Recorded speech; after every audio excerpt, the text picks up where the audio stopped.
Justice League of America number 4 picks up right after the events of the previous issue, with Catwoman trapped in the Secret Society of Supervillains base. Back at Argus, her teammates are doing their best to find and rescue her. They bring in a specialist, Dr. Arthur Light, to attempt to track her using one of the Society's communication devices. He succeeds and the Justice League of America boards their plane, which Steve Trevor dubs the Invisible Jet. The team flies to Minnesota and finds the base. Green Arrow comments that the building has somehow moved there from England. Inside, Catwoman has escaped her bonds and is poking around. Professor Ivo confronts her and tells her that the Shaggy Man is currently taking care of her teammates. She is restrained once again, and the leader of the Secret Society begins to interrogate her. When she refuses to cooperate, he threatens to kill her. She responds saying Batman will come for him if he harms her. This prompts the villain to shoot her in the head. The issue ends with Selina dead on the floor. So I, for one, do not think Catwoman is dead at all. No chance she's dead. You know, in the next issue, there's going to be some line about a cat having 9 lives. Yeah, and even the gun you see the Society member holding, it doesn't seem like a regular gun, so maybe that's an out right there. Yeah, there's some bright flash when he fires it. But on top of that, Catwoman also had a cool line where she said, if you kill me, Batman will come for you. Which just brings up the problem with the Justice League of America's game plan, which is these 1v1 matchups. And I think if Catwoman and Batman get into this matchup, I'm not sure Catwoman's loyalty lies with the Justice League of America, or she's just going to be waiting for Batman. They also, in this issue, pointed out that Green Arrow was the original matchup choice for Batman. Steve Trevor basically says he's in, and Amanda Waller's like, whatever. But nothing she can do at this point. Yeah, so at least he's on the team now, since he's been trying to get on every single team possible, just getting constantly rejected. Yeah, he's being thrown a bone finally. Looking at the rest of the Justice League of America team, they charge into the Secret Society's headquarters, which appears to be the House of Secrets. And for those of you who read Justice League Dark, Constantine has the sister house, which is the House of Mystery. And what's the important fact about this house is that it can move locations, because the Justice League of America tracked it down originally in a different forest, and now it's in a forest in Minnesota. So it's definitely drawing some connections between Justice League of America and Justice League Dark, probably trying to tie things together before Trinity War. Getting back to the Justice League of America's sort of game plan when they enter the house, they really just charge in, and I think it's kind of embarrassing the way, one, they get manhandled, and two, this is supposed to be an elite fighting force, and they have pretty much no tactics.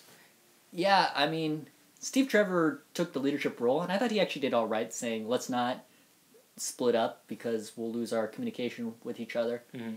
But at the same time, it was like them versus Shaggy Man, and Shaggy Man was destroying them. Which does not bode well if you're going up against the Justice League and later on, and you can't handle the Shaggy Man by himself. Well, Shaggy Man's a pretty strong villain. You know, he's gone toe-to-toe with the Justice League before the New 52. But then there's Superman, right? He's pretty tough. One cool thing that the Justice League of America had, though, was we got to see their jet, which was invisible. So they called it, I think, the Invisible Jet. It's like Steve Trevor just cannot get over Wonder Woman. Move on, bro. Let's take a closer look at the Secret Society, because we finally got to see a few members. Yeah, the first one that really stuck out to me was Professor Ivo. He created Amazo in the pre-New 52 universe, who was like one of the most badass villains the Justice League ever fought. And he seems to be creating a lot of robots now as well, because we saw a bunch of copies of Justice League members. Another potential member I see is we met Arthur Light, Argus agent in this issue, and he was analyzing a communications device that they found that belonged to the Secret Society of Supervillains. And we know him from the pre-New 52 as Dr. Light, who was a villain. So at the end of the issue where the communications device starts speaking to him, maybe they're going to try to recruit him. Yeah, and there's a brilliant flash of light, so maybe that's going to turn him into Dr. Light. Kind of hard to say. My favorite part of this issue was actually not the main story, but the secondary story that's in the back of the issue about Martian Manhunter. And we finally get to see a little bit more of his actual backstory in the New 52. Yeah, I've been waiting to hear his post-Flashpoint backstory for ages now.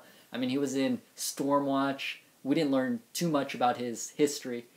But here it appears the destruction of Mars didn't occur that long ago. In the issue, one thing specifically that stood out to me was we saw a Sinestro Corps member. I think that's where his fear of fire comes from. Martian Manhunter specifically attributes it to guilt. He believes that he should have died with his people that day. So that's why he now has a weakness to fire, which I think makes him a little bit more beatable.